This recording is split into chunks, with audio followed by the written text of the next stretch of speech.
Bienvenidos todos y todas. Este es su programa Literatura 360. Hoy hablaremos sobre Rubén Darío, un autor muy importante, pero hablaremos específicamente de Cantos de Vida y Esperanza. Hoy tenemos a Denis Martínez, un poeta que en las tardes le gusta pasear a su perro y deprimirse. Por el otro lado está nuestra profesora Grecia Orellana de la Universidad Nacional de El Salvador y un aficionado a la literatura, Gerardo Garcilaso. Por último, para poder llenar el cupo, tenemos a Brian Zúñiga, un transeúnte.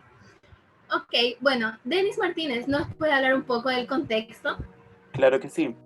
En el contexto histórico tenemos que este siglo fue marcado por los grandes cambios en la ciencia y la economía, teniendo bases en las revoluciones burlares. También surgieron muchos pensamientos filosóficos. En el contexto del arte, definió el movimiento del impresionismo y a finales del siglo surgió la cinematografía y la animación. Tenemos dentro del contexto político que hubo muchos levantamientos gracias a la emancipación de América Latina, que fue lo que marcó el inicio de este siglo con una promoción de una nación latinoamericana. Mencionando algunos pocos de esos promotores, tenemos a Simón Bolívar, Juan Pablo Duarte y Antonio Nariño. También cabe destacar que en ese tiempo se dio una gran cobertura a los golpes de Estado y los fraudes electorales, siendo populares por estas épocas. En el contexto religioso tenemos que la Iglesia jugó un papel sutil, pues este siglo marcó el fin del liberalismo, con sus ideas anticatólicas que lo definió como una entidad retardataria y obsoleta, además de que también tomaron un rol importante en la economía de Europa y América Latina. Ya entrando un poco más al contexto social, esta época fue la que marcó la mayoría de las revoluciones, que concluyeron en la independencia de muchos países latinoamericanos allá por 1825, teniendo el nombre famoso de la era postcolonial.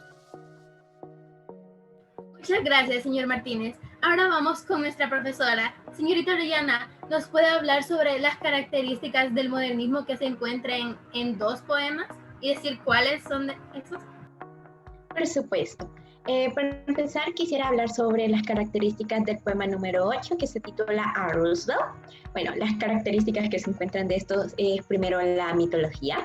¿Y esto por qué? Porque se puede ver esto porque a lo largo del poema se menciona a figuras tipo Hércules, refiriéndose a un héroe de la mitología griega, a la Atlántida, una isla mítica mencionada de Platón, a Walt Whitman, un autor famoso estadounidense, y a Washington y Nermont, presidentes y monarcas míticos también de este mismo país. Y también tenemos a Nezahualcóyotl, un rey, poeta, arquitecto de Texcoco, y a la famosa figura histórica Cristóbal Colón, que fue el descubridor del Nuevo Mundo, entre otras más.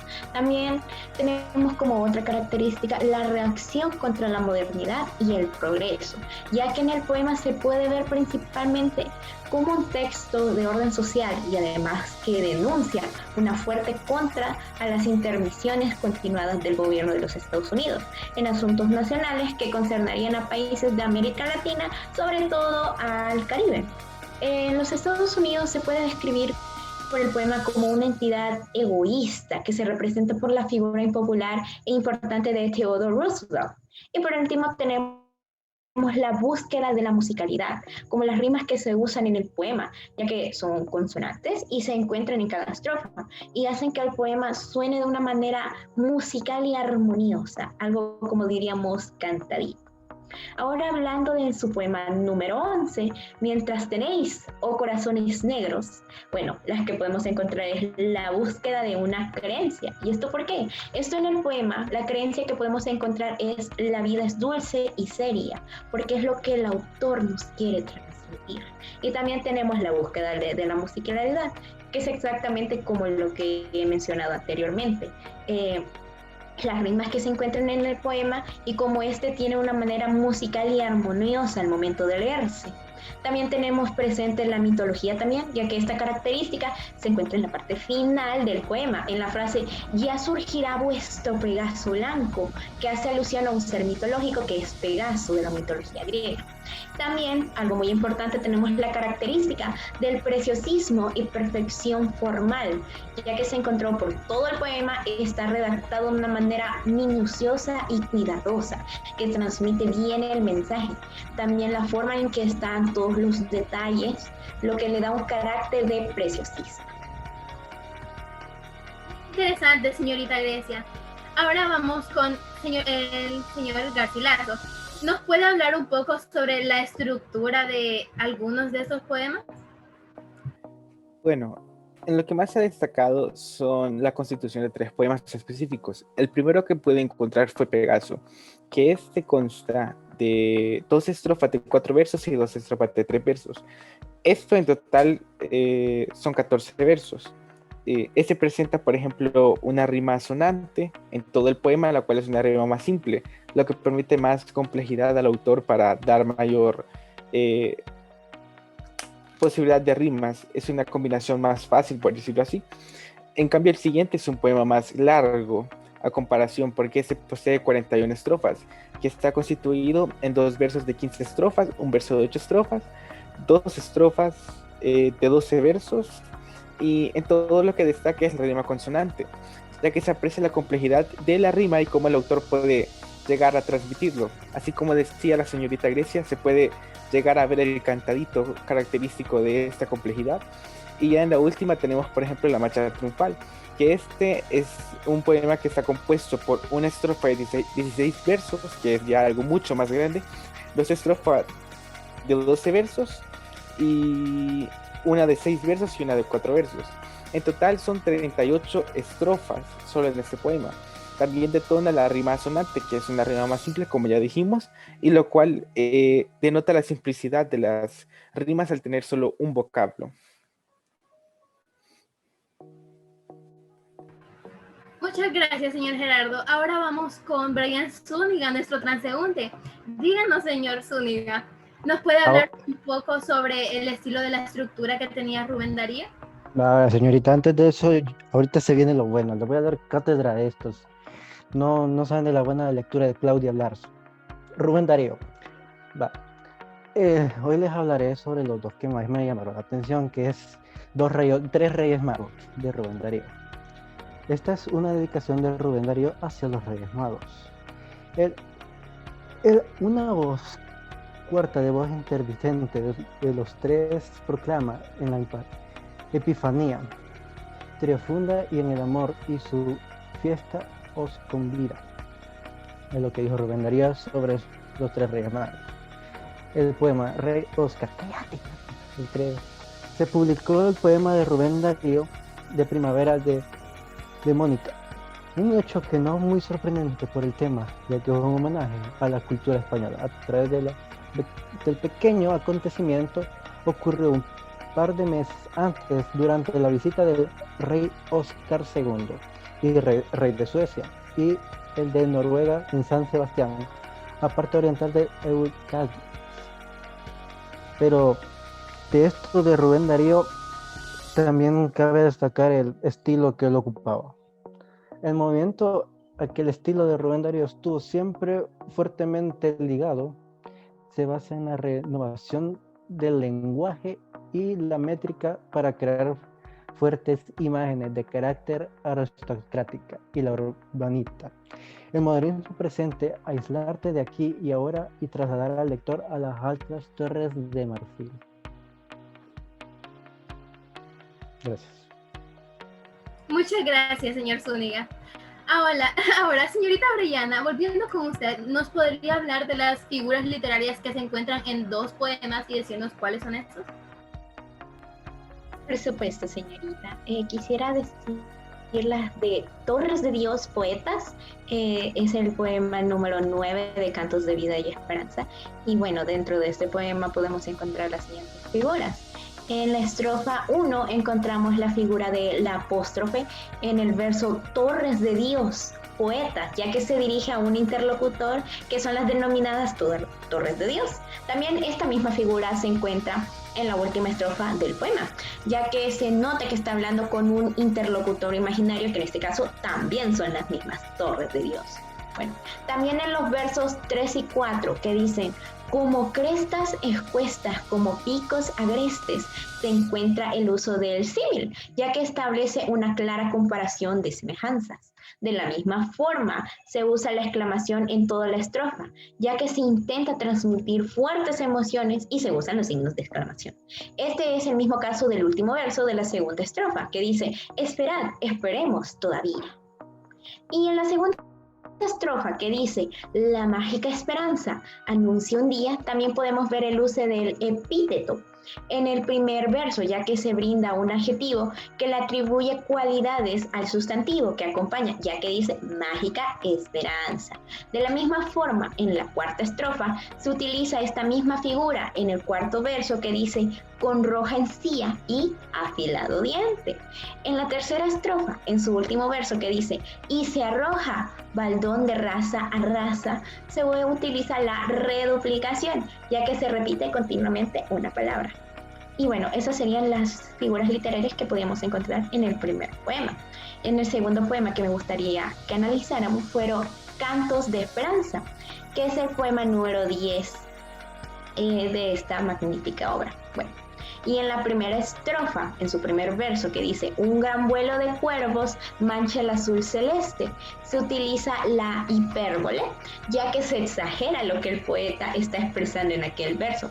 También en esta misma estrofa, en su segundo verso, la cual dice así, un soplo milenario trae a magos de peste. Se usa la perífrasis, ya que se puede notar que se dan rodeos al momento de expresar la idea del verso. Bueno, continuando en este poema, podemos ver una figura literaria muy claramente, que es el hiperbatón, ya que se utiliza muchas veces. En este caso, en la segunda estrofa, en su segundo verso, la cual dice, se han sabido presagios y prodigios se han visto, ya se han cambiado el orden sintáctico que se usa habitualmente en las oraciones. También se usa el hiperbatón en la estrofa número 3 en su segundo verso, el cual dice de la siguiente forma, que el soñador imperial mediabundo. Y también tenemos que se usa la figura literaria en la sexta estrofa, en su tercer verso, que dice, ¿qué amantes de tinieblas tu dulce aurora olvida? Bueno. Y siguiendo ahora, pasando a otra figura literaria, tenemos en la tercera estrofa, en su primer verso, se ha usado una metáfora, ya que dice, la tierra está preñada de un dolor tan profundo, ya que el concepto de la tierra es expresado por medio de un concepto totalmente diferente, que en este sería la palabra preñada. También esta misma figura está presente en la última estrofa, en el último verso, de esta la cual dice, mi corazón se abraza de tu incesar. Ahora bien, en la cuarta estrofa, en su segundo verso, se puede identificar el uso de la figura literaria llamada símil. Este es el mismo caso de la estrofa número 5 y en su verso número 2, ya que se establece una clara comparación entre los conceptos mostrados. Y en la quinta estrofa, también en todo esto se ha utilizado la figura de la exclamación, ya que se encuentra entre signos de exclamación, que es la cosa más clara, y hay una clara exaltación de sentimientos. Y en la sexta estrofa del poema, en su verso número 1, en el cual dice, surge de pronto y vientre de la esencia de la vida, se ha utilizado el sinécdoque, ya que en vez de decir sangre, es denominada como esencia de la vida. Y en la séptima estrofa se puede ver que en sus 3 versos se han usado la figura de la anáfora, ya que cada uno de ellos empieza con la misma palabra. Y por último, tenemos que en la séptima estrofa, en su primer verso, ha sido utilizado el epíteto. Muchas gracias, señorita Orellana. Con lo que usted nos acaba de mencionar, vemos que Rubén Darío tenía mucha riqueza de figuras literarias en sus escritos. Ahora, pasamos al señor Martínez otra vez. ¿Nos podría mencionar algunos datos de la vida de Rubén Darío? Claro que sí. Rubén Darío fue un poeta, periodista y diplomático que nació en Metapa, Nicaragua, el 18 de enero de 1867, muriendo en la ciudad de su infancia, León, el 6 de febrero de 1916. Él tuvo un papel como el máximo representante del modernismo literario en la lengua española. Antes de eso tuvo muchos viajes, yendo desde El Salvador, Nicaragua, Costa Rica, Panamá, Argentina, París y España. Siendo estos últimos 3, Argentina, París y España, en los que él empezó a escribir su obra Cantos de Vida y Esperanza. Como se mencionó antes, él fue un diplomático. más relevante en el papel de embajador de Nicaragua en Madrid. Algo que cabe destacar es que su obra Cantos de Vida y Esperanzas salió en España en 1905. Muchas gracias, señor Martínez. Ahora vamos a concluir con nuestro transeúnte, Brian Zúñiga. ¿Nos puede explicar un poco de los temas de los poemas que a usted le llamaran más la atención? Hola, señorita. Hola. ¿Qué? Es cierto. Los temas que me interesaron, primeramente fue lo de Rey Mago, porque increíblemente, si ponemos Canto y Esperanza, si nos ponemos a leer, en ninguno hace como una dedicación hacia algo o hacia alguien, pero esta vez hace alusión a los 3 Reyes Magos, mejor dicho, es como se lo dedica hacia ellos ese gran poema. Y el segundo que me gustó fue el del Rey Oscar, como ya le había dicho, ya que me pareció muy interesante, ya que no tanto que me sorprendió sobre que ya lo había subido, no. Me sorprendió fue el tema del que trató ahí Rubén Darío, y que se inspiró en la cultura española a través de un pequeño acontecimiento. Pero este pequeño acontecimiento solo fue la visita de un rey, del Lord Oscar II, a Suecia y Noruega, en San Sebastián y parte oriental de Euskadi. ¿Ya? Gracias, señor Zúñiga. Bueno, antes de terminar, perdón, quería dar una reflexión. También cabe destacar que esta obra fue escrita a finales del siglo XIX, bajo el movimiento del modernismo, en el que Rubén Darío decidió ocupar esas características para expresar lo que sentía de este tiempo en el que vivía, pues aparentemente fue una época difícil y bastante conflictuosa para el señor Darío. Muy interesante lo que acaba de mencionar, señor Martínez. Es como lo que dijo la señorita Grecia, que él fue uno de los mayores representantes del modernismo, y en el caso del poema a Roosevelt pudo expresar esos sentimientos que sentía en esa época acerca de los estadounidenses y la perspectiva que ellos tenían de ellos. Entonces, señor Zúñiga, ¿quisiera decir algo? Mamá, salí en la tele. Ay, esto de las noticias. Ahora agarran personal al azar de la calle, que no saben nada. Solo les ponen un texto para que lean. Zúñiga, gracias. Ahora, señorita Grecia, quisiera decirle algo a nuestro público joven. Principalmente quiero decirles que esta obra es bastante bonita y una obra magnífica de analizar, porque al final de cuentas podemos denotar la cantidad de pasión y asombro con el que Rubén Darío lo escribió. Es una obra muy rica en figuras literarias y en todo lo que es la literatura en sí. Entonces, lo que yo quiero decirles es que aprecien la oportunidad que tienen de estudiar y analizar tan magníficas piezas de arte, que es como las que nos han dejado estos magníficos autores. Así que, chicos, estudien para no terminar como yo y ser alguien como Rubén Darío, que fue alguien sobresaliente en lo que amaba hacer. Por 2. Muchas gracias. Señor Garcilaso, ¿quiere decir algo? Antes que nada, muchas gracias por la atención y un saludo cordial a todos. Gracias por también su participación al programa y gracias por la invitación.